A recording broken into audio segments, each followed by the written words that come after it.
vecinos encontraron el cuerpo amarrado de dos hombres.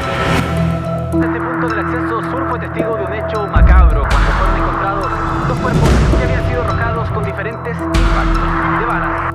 Fueron al menos 14 los impactos de bala los que recibió el en ese entonces teniente Emanuel Sánchez. 3 de la mañana con 10 minutos. Es la retirada de los secuestradores de Ronald Ojeda Moreno desde su departamento en Independencia.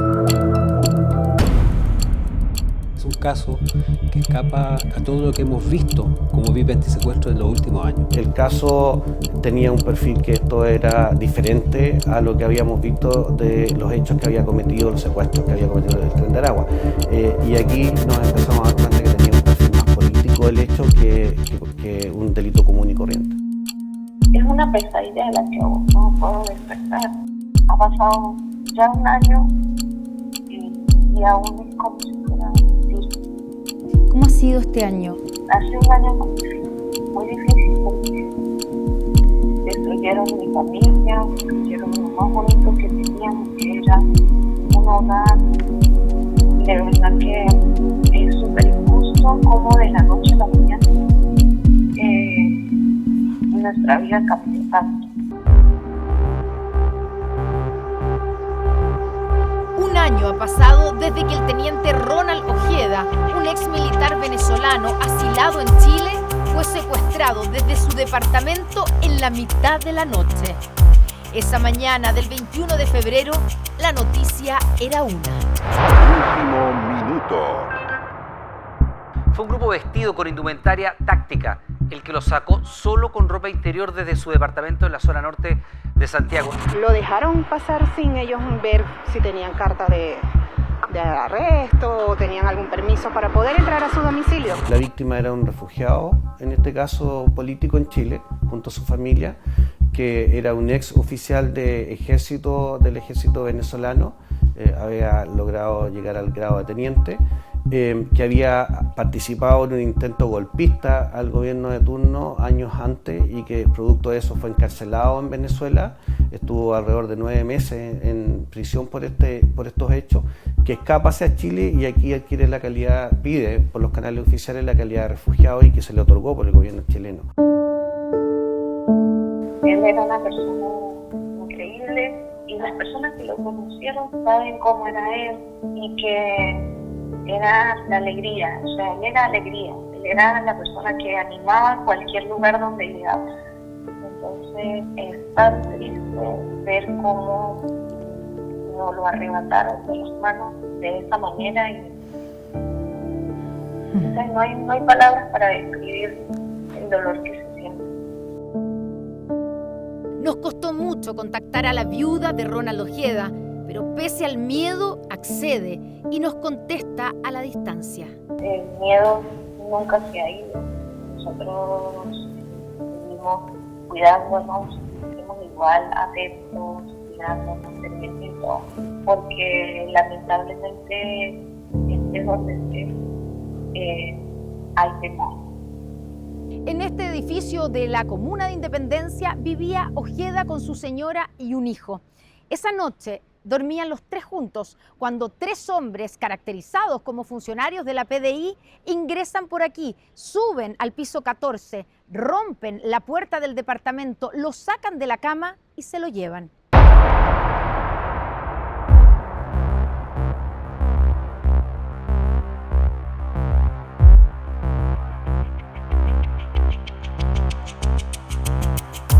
Cuatro horas antes del secuestro, el plan ya estaba en marcha. En un auto Chevrolet Sail color blanco, dos miembros del Tren de Aragua, Michael Villegas y un menor de edad, vigilaban afuera del edificio.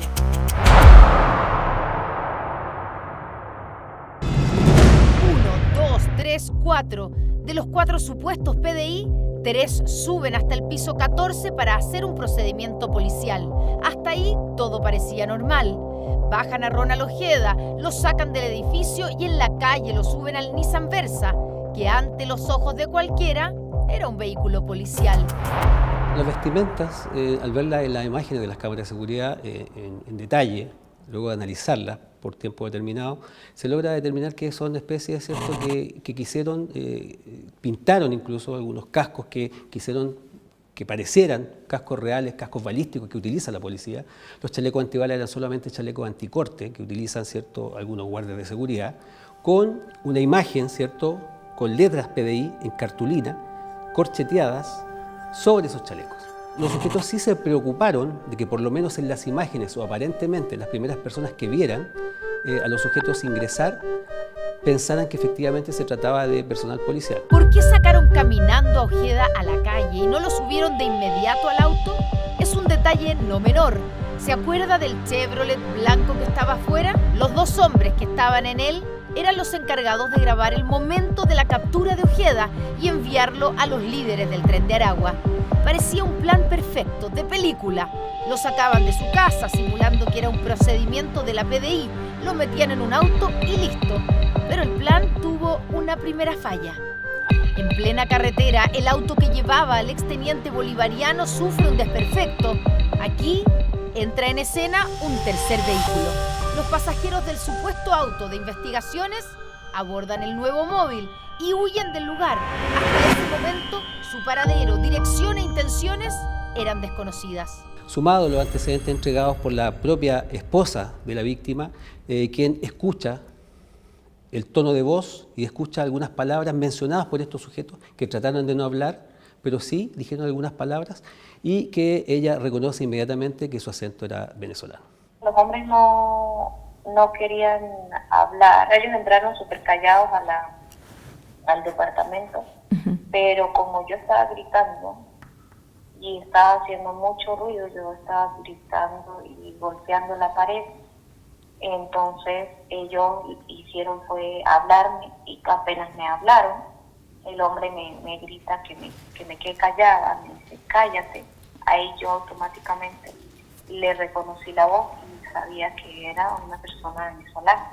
Nosotros, desde que se descarta que es un procedimiento policial, de inmediato nos dimos cuenta que era un secuestro. Lo inusual de este secuestro eran dos cosas: la forma en que actuaron los sujetos, los grados de organización que tenían ellos, y en segundo lugar, el perfil que tenía la víctima. La víctima no era una víctima del perfil de los que secuestran normalmente el Tren de Aragua o que han sido víctimas de secuestro. Hasta este minuto se trataba de un secuestro y se investigaba como secuestro. ¿Cuándo toma otro rumbo la investigación? Empiezan a pasar los días, más de 3 días, 5 días, sin tener ninguna comunicación de parte de los captores. Ya nos empezamos a pensar que el móvil de este secuestro o de esta extracción en este tipo de secuestro era otro. 9 días después del secuestro de Ronald Ojeda, la PDI llega hasta aquí, a la Toma Santa Marta en la comuna de Maipú. Un lugar que ha sido escenario de varias investigaciones que involucran al Tren de Aragua. A través de relatos y otras pruebas, identifican aquí a pocos metros el sitio exacto donde estaba Ronald Ojeda. Ese sitio es el interior del campamento, bajo una losa de concreto y a más de 1,70 m de profundidad.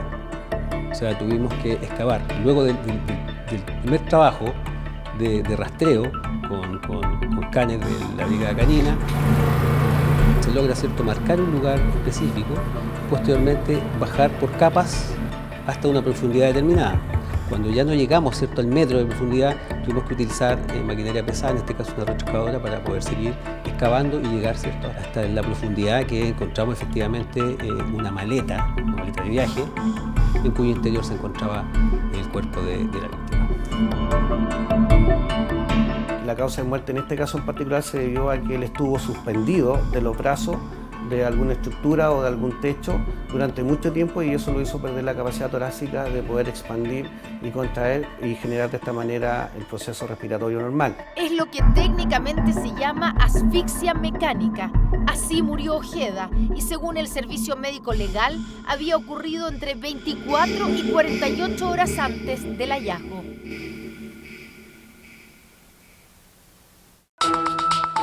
No No era el primer secuestro ni el primer homicidio, pero sí era distinto a los otros delitos cometidos por los piratas de Aragua. No había comunicaciones, no pidieron rescate, no se hizo ninguna advertencia, nada. Solo tenían un propósito: matarlo. No existieron llamados extorsivos en los 10 días hasta encontrar el cuerpo de la víctima. Nunca hubo una comunicación telefónica de parte de los captores o de algún sujeto asociado a esta organización para contactarse con su círculo familiar en el extranjero o en nuestro país. El mismo día 21 ya hay conversaciones vía WhatsApp con otros integrantes donde dicen que lo secuestraron para matarlo. Eso fue el 1 de marzo. Ese mismo día identificaron a los dos primeros involucrados, Michael Villegas y un menor de edad, los mismos que estaban en el auto afuera de la casa de Ojeda, responsables de sacar las fotos que demostraban que el plan estaba funcionando. Logramos determinar, yo diría que dentro de las 24 primeras horas, la identidad a lo menos de dos partícipes, un menor de edad que ya está condenado en esta causa, y en segundo lugar del segundo partícipe que lo acompañaba en el vehículo como conductor a este menor de edad, que correspondía a Michael Villegas Rodríguez, sujeto que finalmente escapó de Chile esos mismos días y que logramos finalmente traerlo de vuelta extraditado desde Costa Rica, que se encuentra actualmente en prisión preventiva. Eso ocurre coetáneo al 1 de marzo, que es cuando logramos encontrar el cuerpo en la toma Santa Marta.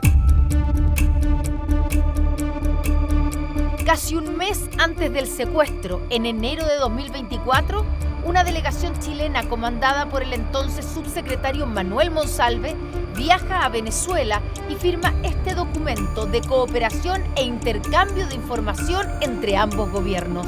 A mí, como hermano, no me queda claro que después de ese evento, que fue el 17 de enero, sospechosamente el 21 de febrero pasara un evento como este, donde justamente se da tanto la violación de la soberanía de Chile como el asesinato, el lamentable asesinato, tortura y asesinato de mi hermano Ronald Ojeda.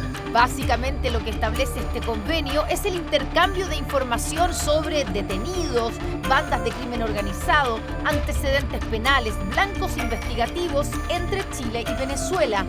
¿Se envió alguna información de aquí a Venezuela? Ese convenio, la verdad, no se alcanzó a implementar. Los convenios tienen varias etapas. En un primer lugar se firman, después se hacen protocolos de implementación.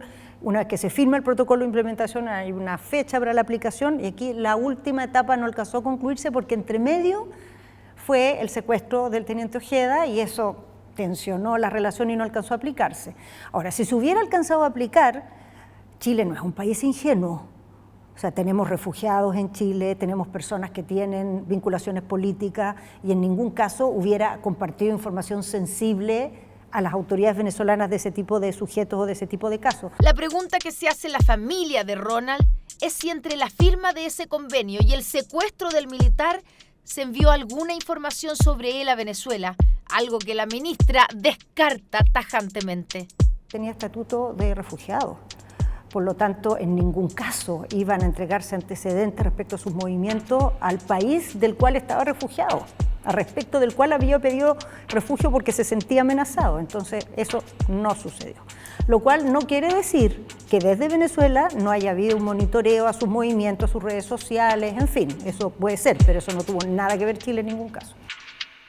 Abogado, ¿usted está convencido de que el gobierno venezolano está detrás del secuestro y asesinato de Ronald Ojeda? Estoy convencido que se trata de un crimen por encargo y a estas alturas, por lo que hay en la investigación, todo indica que fue determinante en ese encargo la motivación y la posición política que tenía Ronald Ojeda y particularmente tanto en cuanto se había hecho visible. Y sobre todo porque eliminarlo a él de una lista de supuestos traidores era un mensaje potentísimo para todos aquellos que pudieran comprometerse más con los valores democráticos en Venezuela y decirles claramente, no van a escapar, donde estén los vamos a hallar. Este hecho lo habría encargado el gobierno venezolano, que habrían pagado la mitad del dinero en otro país y que por lo tanto las órdenes venían desde la cúpula del tren de Aragua, ¿vale? Es decir, Niño Guerrero hacia abajo.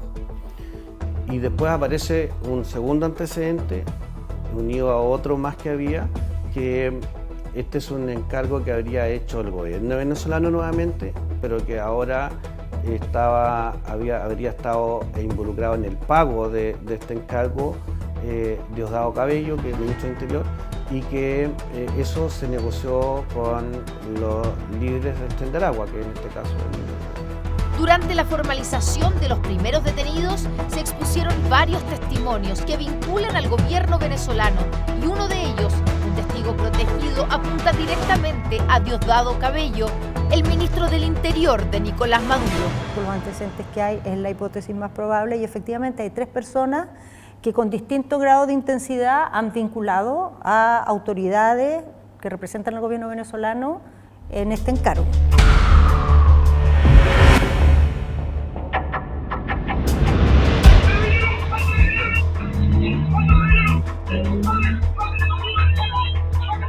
Estas imágenes corresponden al 10 de abril de 2024.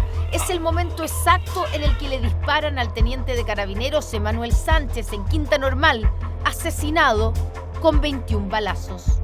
Por este hecho se logró detener a 3 delincuentes de nacionalidad venezolana: Josué Ramírez, Wilbert Olivares y Yolvi González.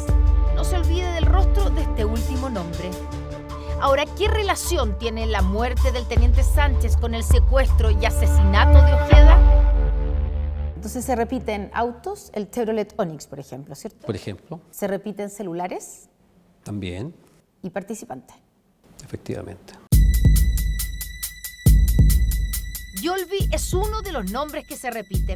Cuando lo detienen por el asesinato de Manuel Sánchez, realizan el peritaje de su teléfono y encontraron esto. En la fotografía aparece Yolvi con la misma vestimenta que se utilizó para el secuestro de Ojeda. Match. El asesinato del teniente Sánchez fue clave, un punto de inflexión en la investigación que llevaba el Ministerio Público. La evidencia mostraba que no eran delitos aislados, que varios de los secuestros y asesinatos ocurridos en los últimos meses tenían nombre y apellido: Piratas de Aragua. Este homicidio del teniente Manuel Sánchez Soto, que ocurre el 10 de abril, es un hecho particularmente importante para nosotros. ¿Y por qué es importante? Es importante porque logramos acceder a información que no teníamos en ese momento, y que fue una información que nos permite abrir un panorama y líneas investigativas también que son distintas o mayores a las que ya teníamos. Hay nombres que se repiten: Yolvi, Bobby, Turco. Ahí los investigadores del caso concluyen que son todos parte de una misma organización, una especie de empresa delictiva. ¿Cómo funciona? Igual que las empresas lícitas, existe un dueño, un gerente general, gerentes, jefe de local, etc. En el Tren de Aragua tienen la misma lógica. En la cúspide de esta pirámide tenemos al Niño Guerrero, el jefe máximo del Tren de Aragua. Después, el jefe de Latinoamérica, Carlos Bobby Gómez, y el jefe de sucursal de Chile, el Turco. Esto siempre entendámoslo, y nuevamente vuelvo al concepto de la empresa comercial. Entendamos de que hay órdenes que se dan desde de los dueños de la empresa hacia abajo, y que los distintos niveles ejecutivos tienen que ir llevando a cabo. En este caso, para que un hecho pueda concretarse en Chile, tiene que pasar previamente por Carlos Bobby, que es el encargado de Sudamérica. Él es el gerente, digamos, de toda Sudamérica, el que está a cargo de la estructura en Sudamérica. Por lo tanto, si la orden viene de Niño Guerrero, que es el máximo líder, baja a Carlos Bobby la baja a su vez al Turco, Game Finolo, Game Sala, que son los apellidos que tiene, y de ahí viene la organización a nivel operativo más abajo de parte del Turco. Pero hay llamados de atención de los líderes respecto a que lo hicieron mal el trabajo, que fallaron, por ejemplo, en el desperfecto que tuvo el vehículo en el que trasladaba a la víctima, que queda en pana, que eso hace que aparezcan 2 vehículos más que no tenían por qué aparecer en la escena, y eso nos lleva a determinar la identidad de Michael Rodríguez, Villegas Rodríguez. Volvamos a la imagen de los supuestos funcionarios PDI que sacan a Ojeda de su casa. Hay uno que se diferencia del resto. Su chaleco antibalas es de otro color, y tal vez lo más importante es su actitud. Se mueve con más propiedad en el lugar, es el que da las instrucciones. Hay uno de los 3 que no actúa como los otros 2, y eso lo sabe cualquiera persona con un conocimiento mínimo. el desplante es distinto, la frialdad con la que actúa es diferente, la manera de tomar al detenido es completamente diferente a la de los otros dos. Eso puede indicar incluso la posición de Ojeda cuando se tiene un diálogo con él. Para muchos es sumisión, para otros es obediencia a la jerarquía militar. De allí que algunos puedan decir e inferir que efectivamente quien detiene a Ojeda con una técnica de control nuevamente de detención en un contexto militar era un militar de alto grado que él conocía y respecto del cual ya Ronald Ojeda asumía cuál iba a ser su destino. Es quien además le quita los teléfonos a Ronald Ojeda que tenía en sus manos y se los pasa al segundo integrante, que es Walter Rodríguez, que de acuerdo a lo que nosotros vemos en la experiencia de Walter Rodríguez debería ser uno de los tipos que tiene más jerarquía, sin embargo, con respecto a este sujeto en particular no la tiene. Ese personaje es el único de los tres que no está identificado. Al mismo tiempo, hay dos huellas dactilares que no se han podido identificar hasta ahora, que en definitiva no tienen dueño. Una de las hipótesis es que pertenecería precisamente a este personaje, que incluso tiene una conversación con Ojeda en el ascensor. Él toma el celular del teniente y se lo entrega a Walter Rodríguez. Es en ese teléfono donde está la famosa huella que todavía no tiene dueño. La hipótesis es que son parte de esta misma organización, pero como igual pasó con Walter Rodríguez, que es uno de los imputados que actúa, ¿cierto?, en la extracción, viajaron desde otros puntos de la región. El caso de Walter Rodríguez vino desde Perú, conforme a la planificación de esta estructura, a participar de este secuestro por su expertise en ello. Entonces presumimos que también deben ser otros integrantes de esta misma organización quienes actuaban o estaban en otros países de la región y que fueron citados por su expertise en este tipo de hechos y fueron citados, ¿cierto?, o fueron reunidos para la ejecución de este delito.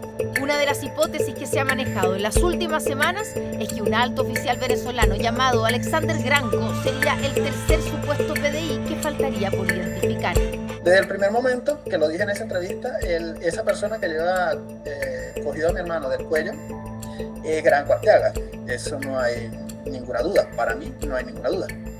Yo sé que es él, yo lo conozco,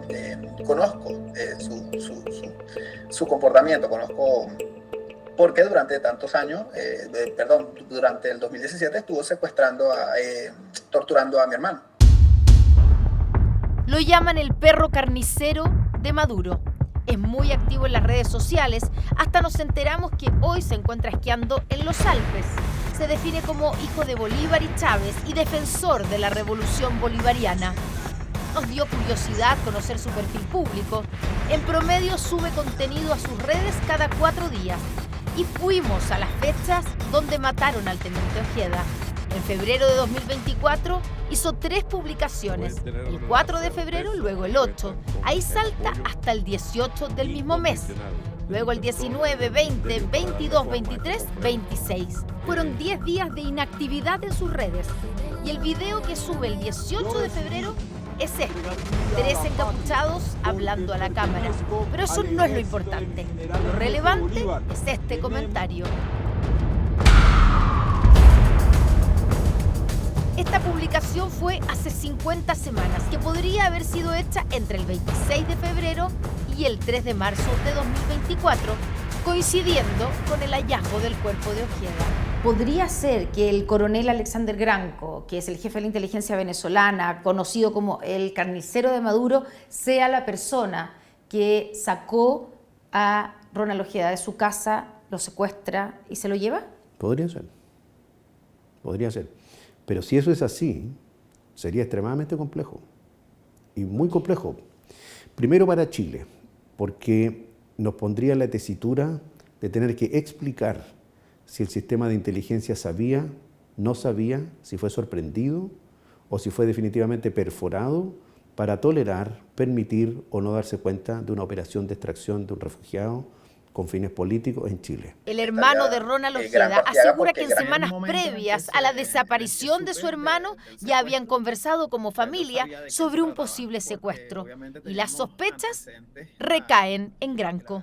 Parece mentira, pero nosotros lo habíamos hablado 1 o 2 semanas anteriores al secuestro. Lo había hablado con mi hermana y lo había hablado con él, que mi hermana me decía: Javier, ¿y si y si a Ronald lo van a buscar alguna gente que manden de Venezuela, yo le digo que es imposible, que las personas que lo pueden ir a buscar serían personas de migración de Chile, y le llevarían una carta o algo. Entonces yo le hago ese comentario a Ronald, y Ronald me dice que bueno, que en tal caso de que se haga una situación como esa, él no descartaría que estaría Granco Arteaga, porque Granco nunca le pudo ganar a él.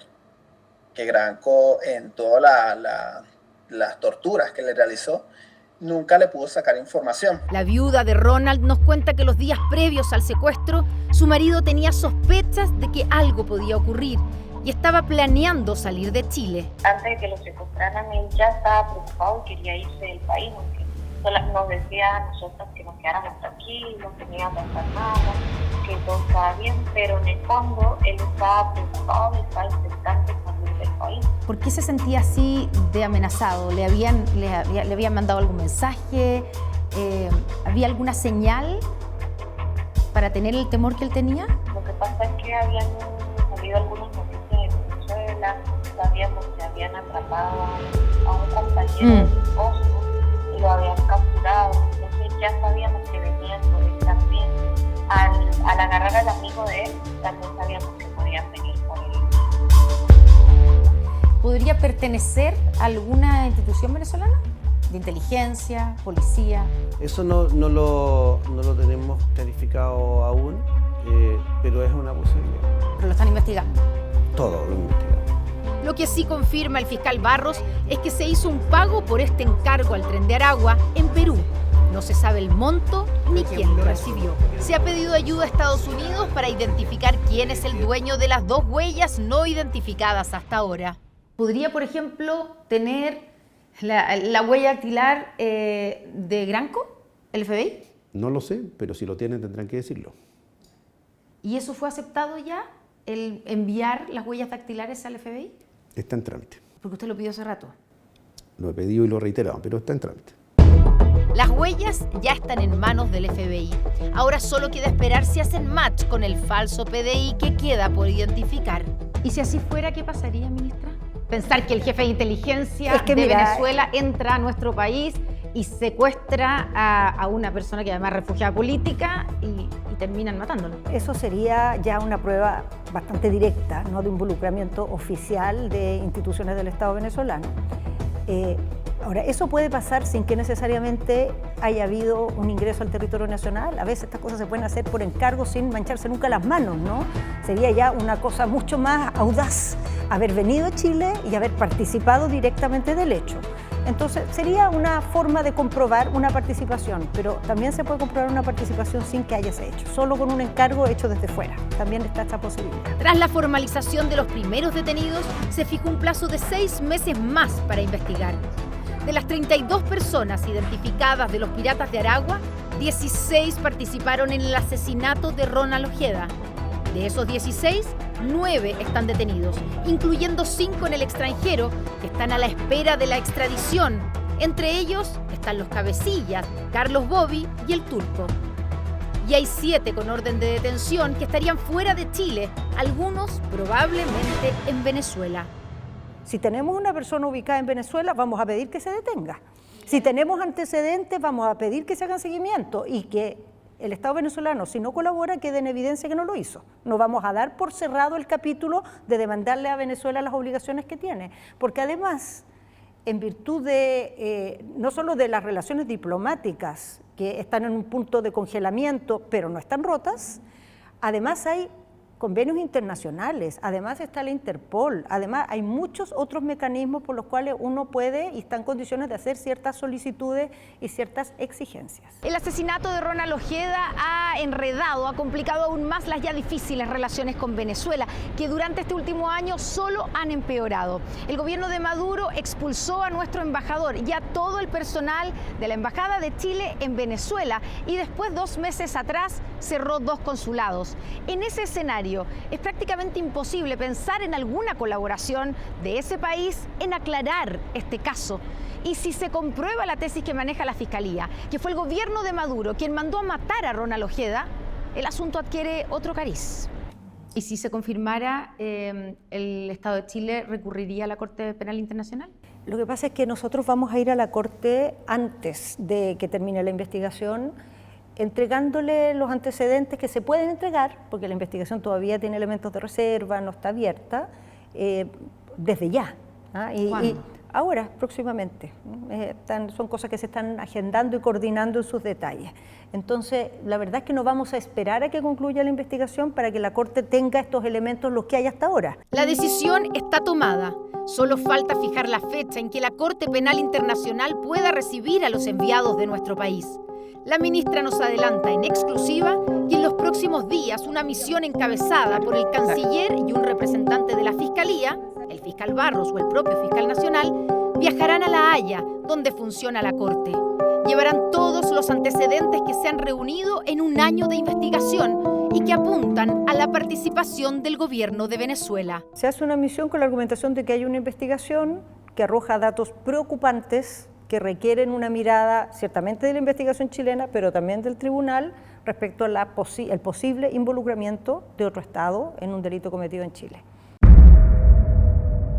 El Estado chileno está decidido a llegar al fondo en este caso, a encontrar a los responsables materiales e intelectuales. Y se entiende, se trata de un hombre que escapó de Venezuela, perseguido por el gobierno de Nicolás Maduro, se le dio refugio aquí en Chile y terminó asesinado en manos de sus propios compatriotas.